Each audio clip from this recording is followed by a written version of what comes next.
itu ada adegan Mr. P tuh. Mr. P, dan gue masih ingat sampai sekarang suaranya. Monsternya.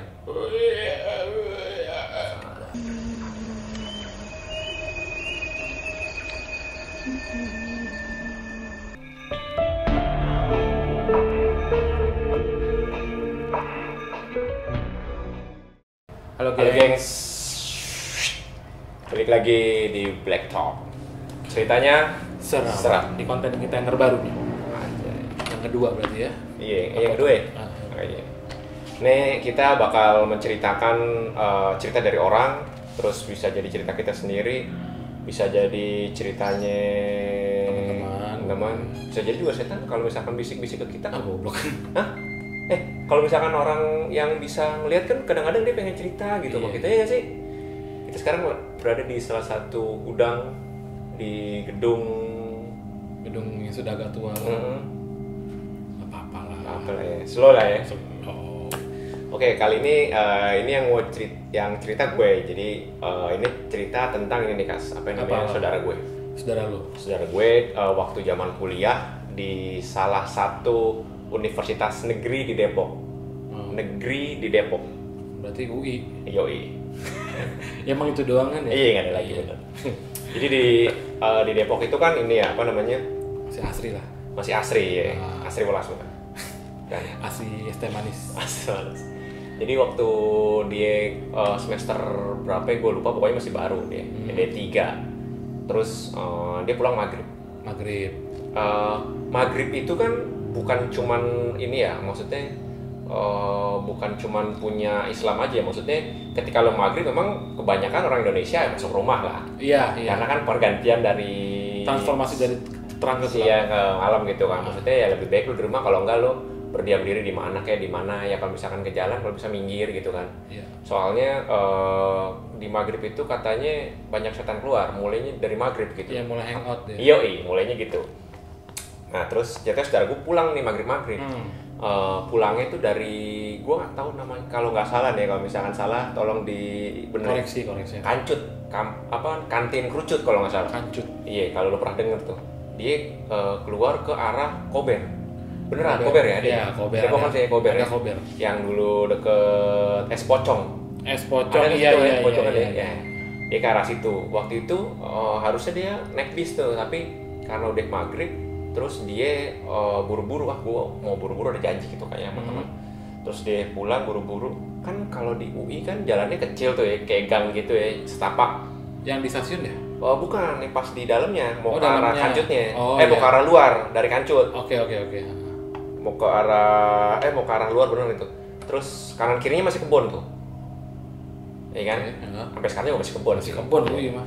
Terus pas dia jalan, pas banget nyebrang dari Kancut, nyebrang terus di daerah udah mau agak jauh sih jalan, gue nggak tahu berapa ratus meter ya. Cuman pas dia jalan, dia memang udah nggak enak tuh hatinya. Udah, namanya juga udah maghrib sih. Iya, itu terus karena secara logika dan secara normal gitu. Indonesia gitu pasti. Kalau manusia pasti begitu. Iya. Kalau nggak enak ngerasa gitu takut, dia pasti ada something yang respon sendiri badannya. Iya, walaupun dia nggak bisa ngelihat sebenarnya. Betul. Udah jalan kira-kira 50 meter dah dari aku pas nyebrang jalan itu, terus dia nengok ke belakang gitu. Nengok ke belakang kayak ada yang ngintip. Jadi pohon-pohon gitu ya kan, terus kayak ada yang ngintip gitu, set gitu pas hilang gitu kan. Pas hilang, siapa nih gitu. Makin cepat jalannya. Terus ada kersek-kersek lagi tuh di sebelahnya dia. Jadi pas dia jalan nih pohon-pohon, pas dia jalan sebelahnya banget lewatin kersek-kersek gitu lagi. Dia jalan cepet baru baru nengok. Jadi dia ngelewatin bunyi itu dulu baru dia nengok. Pas nengok nggak ada. Terus jalan lagi, emang jauh jalan. Jadi psikologis orang memang kalau ketika takut tuh bahasa Jawanya ketatalan apa sih? Apa ya? Mau jalan cepet tapi nggak bisa gitu. Iya. Gitu ya kan? Tantangan. Kaki dong. Bukan. Anjir. Jadi kalau orang Jawa tuh bilangnya ketatalan gitu. Jadi kayak mau jalan cepet tapi nggak bisa gitu. Kayak mau gitu-gitu tuh. Paham. Udah semakin dia jalan, dia rasa tuh jalan udah cepet tapi nggak tahu tuh cepet apa enggak ya. Dan kebetulan itu jalan sepi, memang kebanyakan orang naik bis gitu, bis kuning tuh, Bikun. Bikun. Kalau UI banyak singkatannya lah, gue nggak tahu, karena gue bukan anak UI ya. Iya. Udah lewat, Ketahuan kok. Iya, terus akhirnya pas udah agak lama tuh jalan 1 menitan ada, terus sambil ngajak gitu kan jalan, jauh banget kayaknya kata dia. Terus dia nengok lagi ke sebelah kiri, nengok belah kanan nggak ada, sebelah kiri. Jadi kayak ada yang lompat gitu putih, tapi ngelihatnya tuh pas di ujung ini, di ujung mata gitu. Jadi pas ngeliat gitu, pas lihat gini nggak ada, pas mau balik begini terus gini, shot gitu. Jadi kayak lompat, ping gitu, kayak lompat. Waduh kata dia, astagfirullahaladzim, wah Mr. P nih kata dia. Mr. P kan, terus dia jalan makin jauh, dia kan udah mau nyampe, akhirnya dia balik. Jadi kan pas di ujung jalan itu ada tangga tuh, terus ada halte, kata dia gitu. Gua juga agak lupa sih Dewi ya. Pokoknya udah lewat kebun itu, terus dia jalan, terus dia balik badan gitu. Terus di bayangan dia agak jauh gitu, memang ada bayangan putih, tapi jauh banget kata dia. Jauh banget, terus putih terus kayak ngedeketin gitu. Ngedeketin. Loncatnya nggak banyak sih, cuma 1, 2, sampai 3 putihnya, tapi nggak terlalu kelihatan karena gelap kan, udah maghrib kan, samar gitu kata dia. Terus di halte itu cuman ada berapa orang? Nggak banyak, cuma 3 orang nungguin bis bikun itu. Karena dia nggak nungguin bikun, dia langsung jalan pas lihat gitu, cep gitu doang, langsung wah siapa tuh, wah masih yang tadi kata dia, wah masih yang tadi. Udah pulang tuh akhirnya, pas pulang terus dia mikir tuh diangkot, wah itu pocong beneran apa bukan ya, pocong beneran apa bukan ya, prank. Iya, jadinya zaman dulu mana ada anjir di belum prank, ya. mata kali di prank. Pulang tuh akhirnya tuh saudara gue tuh.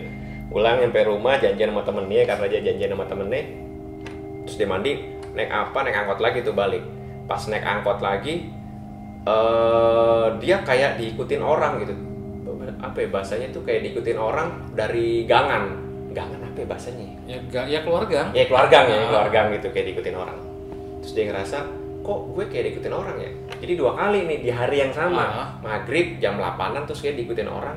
Pas naik angkot, terus dia ngerasa, wah gue diikutin orang nih. Akhirnya dia berhenti, terus orangnya juga berhenti di belakang, tapi dia nggak berhenti.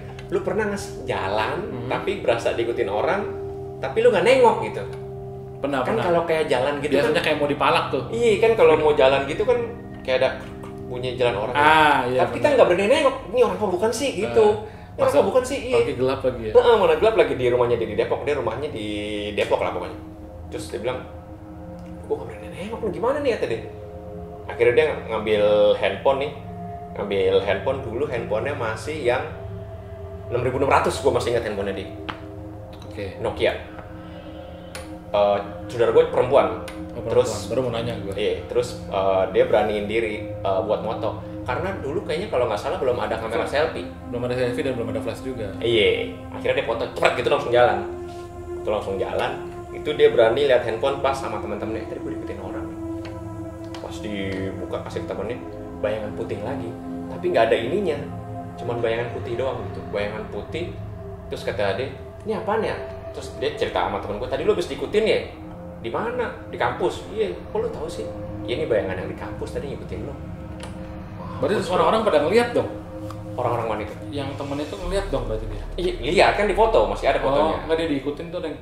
Oh enggak, kan dia pulang sendiri, pas di itu dia sendiri. Terus pas di foto cepet gitu, terus dia berangkatnya ke angkot, dia nggak berani lihat handphone, yang masukin ke tas. Dan akhirnya dia berani buka handphone bareng-bareng temen. Tadi gue bisa lihat ini nih. Dia baru lihat juga. Putih ini apa nih? Coba liatin dong.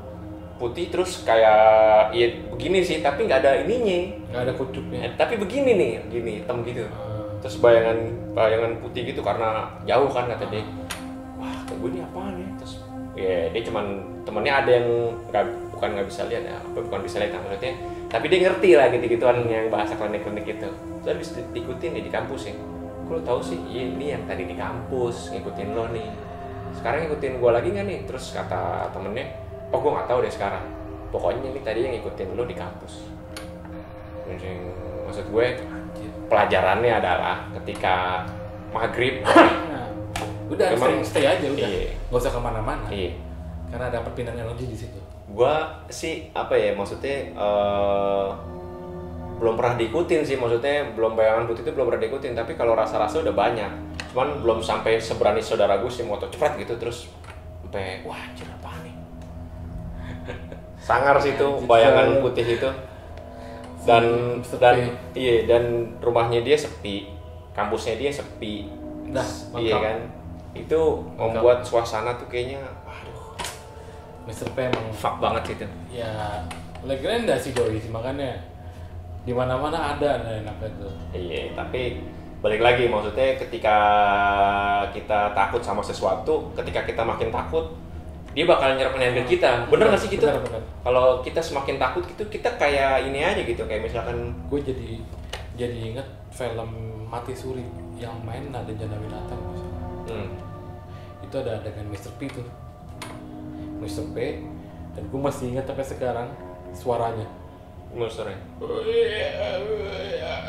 Anjir, gue nonton sama mantan gue setiap gue gituin kalau lagi di mobil, gue suka dia takut seadanya takut deh, karena tuh film Mati Suri tuh emang, lu teman-teman bisa cek aja sendiri nih film Mati Suri kalau tahu filmnya. Tahun berapa tuh filmnya? 2008 apa 2007 gue lupa. 89 lah, 2008 2009 yang main Nadine. Ternyata tentang orang mati suri. Cuman itu di villa itu ada adegan Mr. P-nya itu dan suaranya begitu. Sama kayak ini Mr. P waktu zaman dulu zamannya Bondowoso. Ingat nggak lu? Yang sampai CD-nya dijual-jualin Iya, sama orang, iya. diburning-burningin terus dijual-jualin. Bondowoso kalau misalkan di YouTube ada Bondowoso. Ada ya? Iya. Innalillahi wa inna ilaihi raji'un.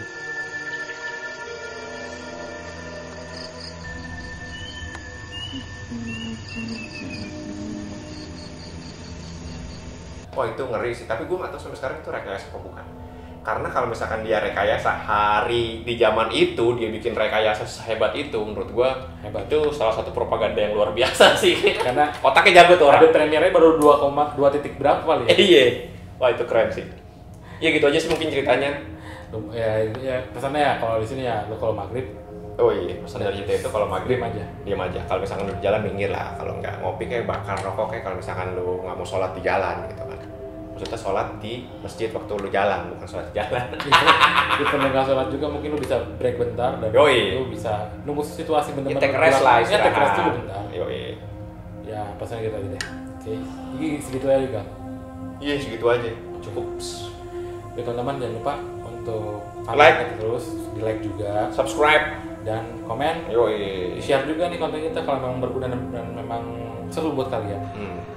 Nanti kita bakal ceritain yang lebih seru lagi. Di konten ceritanya Serem. Black Talk Channel. Boom.